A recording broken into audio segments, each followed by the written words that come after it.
I've had people asking me if I'm going to be doing any design tutorial videos, and I can't really see myself doing tutorials for like using design software because there is a lot of people on YouTube doing that already who do it much better than me. But today I thought I could maybe give you some advice for mixing fonts to create a typographic layout. It's something that is really easy to accidentally go overboard with, but it's also something that can look pretty cool if you do it right. So I thought today I would give you some tips on that. First off, I would recommend starting with a short phrase. If you work with a longer phrase, it's much harder to make everything look cohesive and not too overwhelming. So starting with a short phrase first is definitely best. Here is an example from a Tumblr that I really love called 5 Words, where they take a 5-word phrase and make a typographic layout from it.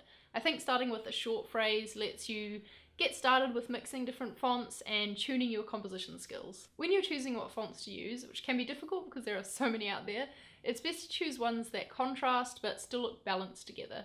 And when I say contrast, I mean maybe they're different styles, like one is serifed and one is sans serif, or perhaps different shapes, like one is really elongated and the other is more short and fat. I find it's really good to mix a plainer sans serif typeface in if you want to use a more ornate or display typeface, or if you want to use a script font perhaps. Doing this makes the piece more readable and pleasing to the eye and lets the eye breathe a little bit, I guess, as not everything is totally over the top and crazy. You don't want to use 2 different fonts that are quite similar to each other because it will look a bit weird.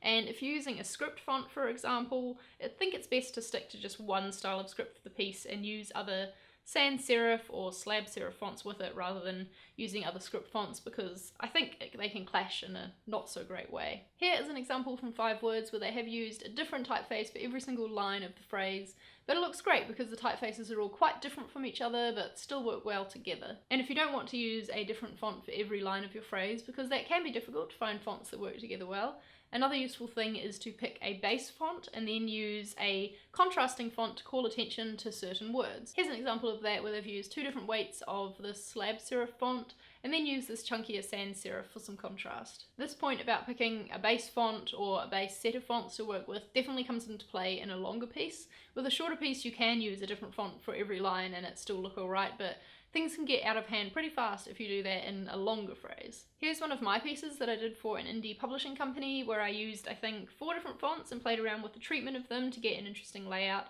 Because this was a really long phrase to work with. You can still bring in one-off fonts to a longer piece though, and that's what the designer of this Parks and Recreation quote print did.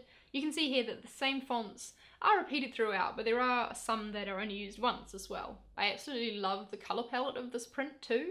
I think it's easiest to make a piece look cohesive if it's all in one colour, like with mine and with some of the 5 Words pieces, but the use of the 2 colours in this print makes it look really interesting and quite cool. When you're using loads of different fonts, I'd recommend not going too crazy with colour just so there's something consistent, but as you can see in this piece, they've used like the same colour palette throughout, so it really works well. A design like this with all its different fonts and colours is much harder to read than one like this, for example, but that's okay because these both have totally different purposes. One is to advertise a message, so it's really important that the phrase is readable. And one is more of an art piece that does also tell a message if you care to read it properly, but it's mostly just a cool piece of design for your wall. So knowing what you're trying to achieve with your design, what its purpose is, will really help you in deciding just how crazy you can go with your different fonts and colours. With this type of design, it does take a lot of effort to get it to look like the words work so easily together, even though it may look to an outsider like you've just picked a couple of different fonts for different words. And to get that ease and effortless look, I think you really have to enjoy what you're doing. So give it a go and have some fun. I'll leave some links down below to some of my favourite websites to get fonts from, and it would be awesome if you guys could leave your favourite font websites in the comments so that then we can have this giant resource and all get loads of fonts. I hope you found this video useful. Make sure you give it a thumbs up if you did and let me know what you thought about this type of video, and I will see you next time. Bye!